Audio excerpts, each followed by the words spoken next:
Khwaidagi ANGKPA Mafm Mari. Number 1. Burmeha. 16th and 17th century gi matamda yeklamba Gulf of Mexico gi map se ekhoni yengba matamda masida uriba Burmeha koba island ma yeklamba si thengnagani. Island asi tonga tonga map ta mafam chap manaramdragasu lairammi habidi khangba ngamki maramdi map ayambada loina yaurumki. Island asi ahan boina Spanish cartographer Alonso de Santa Cruz na Gulf of Mexico da leiva island singi list semda hapkibani. List asi Madrid 1539 gi matamda publish tawkibani. Atopa cartographer singna phongdoklamdasu island asi lapna yengba matamda ngangleinaba machuda uba phangi haina phongdokhi. Masigi matung 1800 ki matamda publish tawkhiba report singda island asi tapna tamna isingna thumjilakba hore haina phongdoklamba thengnakhi. Asumna 18th century ki matamda masigi island asi map singdagi tapna tapna lawthoknarakhi. 1990s ki matamda America amadi Mexico anisi thau sungbagi mafam boundaries ki matangda marai yetnaba horakhi. Matang asida Mexico na karigumba Burmeha island asi nauna discover tawba ngamlagadi mafam adu fau makhoi gi lam oigadoribani. Maramdi thainagi matamdagi map singda island asi makhoi gi lam oiduna lakhibani.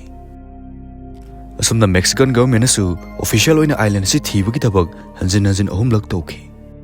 Masida makhoina anau anauba technology kasu sizinakhi. Adubu yamna ngaglibasi island asi horokpadagi hauna suklai leiramdabagum mafam aduaida karigumba amada thengnakide. Miyoi kyanasu masigi matangda tongan-tonganba theories kyasu puthoknarakhi. Khara amana thajabada island asi leidi leiramlaga ising manungda lopkhiba oigane haina thajarami. Aduga khara amana amuk island asi asengmagi leiramba island natte haina phongdokhi. Masigi matung chahi kya leiraga 2009 gi matamda island asi samudra manungda amuk luplaga leibra haiduna yengkhi. Masida su makhoina anau anungba technology kya sejanaduna yengkhi dabu samudra makha asida karisu leiramkide. Asumna ngasi su island asi tasengna leirambra natraga leiramdabra haibasi khangma ngamdre. Karigumba tasengna leiramdaba island oiragadi kari maramgi thainagi map singda yeklam liba jano. Adomgi wakalonsu comment thambiramu. Number 2. Overton Bridge. Overton Bridge haina khangnaba thong asi 1895 ki matamda Scotland da sakhibani. Thong asi ki hek nakanda Overton House haina khangnaba yum asi lai. Asumna thong asi lalaga yum asi da chatkedoribani. Thong asi feet 50 muk wangi amati hek yengbada isam samba thong ama du mali. Adubu masigi thong asida yamna angakpa amadi yamna akiba thodok kya thokkibagi wari sulai. Sahi chama muksida hui kya masigi thong sidagi mathanda chongtharaga sijakibagi thodok kya laiki. Maram suklai leitana hui kya mafum asida laktuna thong mathak sidagi chongthaki. Hui kya su ahanba chongthabada sidaba kya su yauki. Adubu amuk hanna kakhalaglaga hanjin hanjin sidrifau chongthaba yauki haina phongdokhi. Mafam sida yamdrabada hui chama henade asumna yamna angakpa mong sida mathanda sijake haina phongdokhi. Masigumba thodok asina thong asi miyamna su yamna kinakhi amadi mafam asi tamnai haina thajanakhi.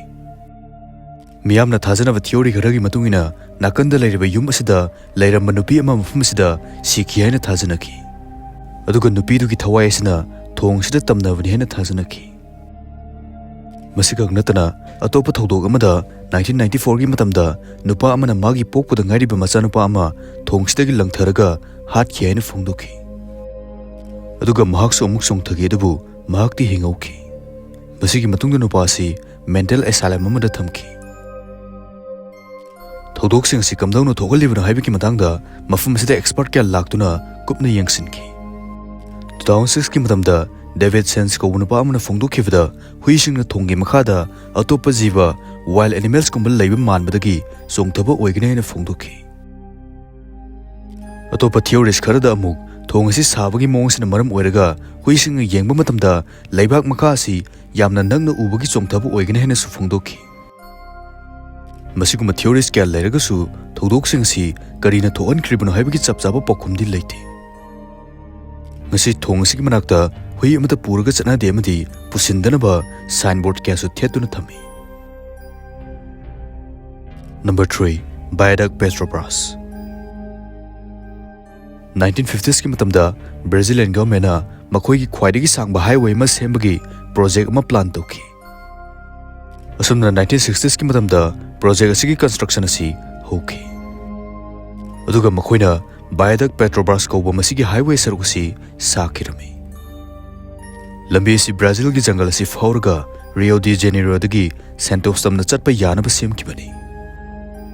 Masigi highway saruk asi hanadagi leiraba highway amaga samnaraga amuk semkigadabani.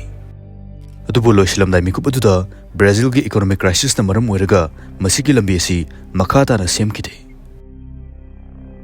Aduga hanagi highway asisu atopa nakal amaramdo oina samnaraga semki.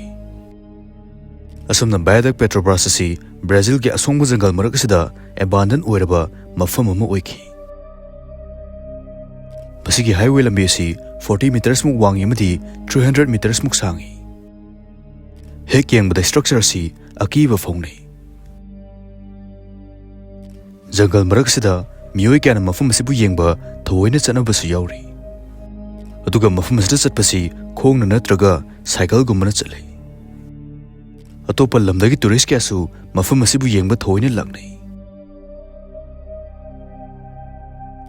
Aroiba amadi number 4.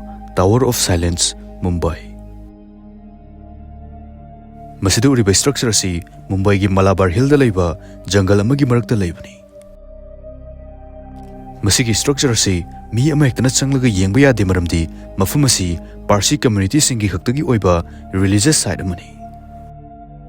Aduna mafam asida makhoi nataba atopa kanglup ki miyoi sing changbada athingba thami. Atopa kanglup sing sanabida miyoi bamsi siraba matungda phumba natraga mai thaba si tongnai. Adubu Parsi kanglup ki oinadi asi bhaksang si phumba amadi mai thaba na chingba si amara tawde. Asi ba mi gi haksang si tower asida puraklaga ahangba mafam asida adum thamgani. Tower asi circle shape ta semi madi asi bhaksang sing adu masida parengna koisilaga thami. Aduga uchik sing maru ina vulture sing na laktuna haksang sing adu sathokhanggani. Vulture sing aduna haksangi matung sing adu loina sathokhibaga makhoina mukchatuna lemhoriba saru sarang sing adu tower asigi mayaida thadaraga decompose tawhangani. Adubu ngasidi vulture gi masing si kahena handarakpana asiba miyoi singi haksang adu loina fajana sathokpa ngamdana leiba phanam yauri. Masina tower si hek yengbada yamna akibagi masak ama oile. Asiba haksang sing adu adum ahangmasida nungsada fauraga lei. Tower asigi manak nangna fauraga chatpadasu yamna hainadaba manam kyasu namale. Aikoina drone gumna yengba matamdasu mafam asida asumna asiba haksang sing si pareng sana taraga leibu ufangi.